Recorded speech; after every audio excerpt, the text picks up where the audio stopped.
Hello everyone. I just built a quonset hut over the last couple days for my yearlings to be in this winter, and I just opened it up so they could get in here and check it out. All I did was bent 1-inch conduit 90 degrees. It was 10-foot conduit. I bent it 90 degrees in a 10-foot section, put a 2x4 in the top to keep them all centered, and then I just screwed some steel to it, and then the conduit is into some 1-inch holes in the bottom to hold them centered. I used 4 ribs.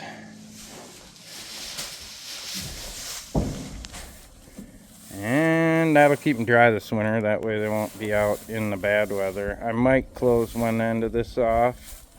We'll see what happens.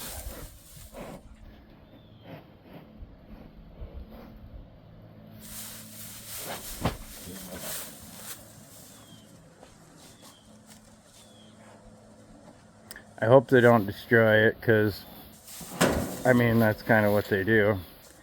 All I gotta do is probably smash into it a few times, and hopefully it won't wreck it. We'll see.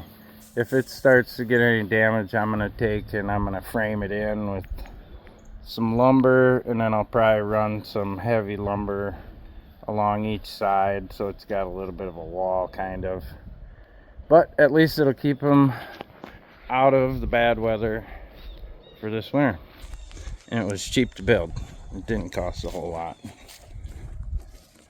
It's 14 feet long, and I think it's probably about 7.5 feet tall, maybe 8. Frank, starting to look good. They are both, well, actually I should say Frank, this one here is a Wagyu Holstein. He was born the end of March. That's Fiona. She's a Wagyu Holstein as well. I kind of riled up. And I'm keeping her to breed with my bull this next summer. July if she's big enough. June, maybe June if she's big enough. We'll see. Fiona. She's gonna make a really nice Wagyu cow. Wagyu cross, I should say.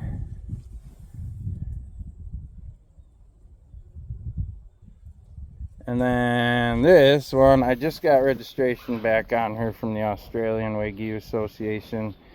She's a polled Wagyu, which means she's not full blood, she's a purebred. 99% purebred, or 99% Wagyu.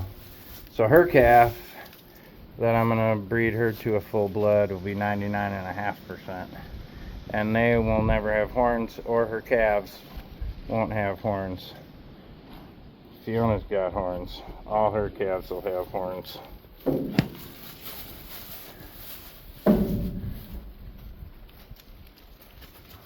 And I put 2x4s on the end to hopefully hold it square and keep the bedding in it, which isn't going to happen probably. But at least they won't be out in the weather. This will be the first winter I'm keeping cattle on this property. A few weeks ago I insulated and enclosed their water tank, painted it black. Hopefully keep it from freezing really bad, but I do have a heater and a cord to bring up here to keep it thawed out if I need to. That's just a summer bulk tank on top of it. Regular 275-gallon tote. I fill it once a week or so, and then it runs down into a float control. Keeps it full. I don't have to worry about water.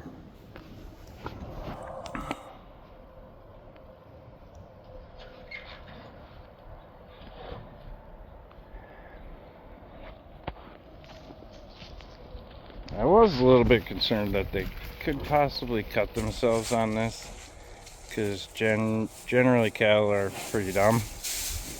I like to think mine might be smart, but they're probably not. But hopefully they won't hurt themselves on it. I'll keep an eye on if they rub on it a bunch or not.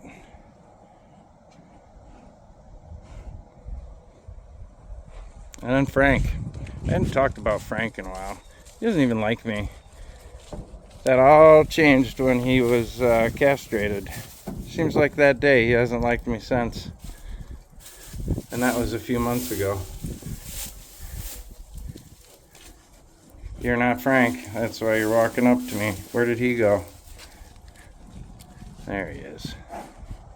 Hey Frank. Why are you so mad at me? Why are you so mad?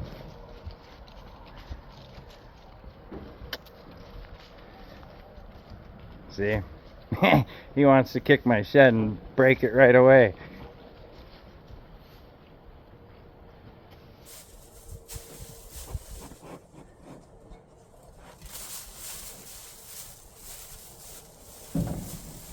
Alright, that's about it.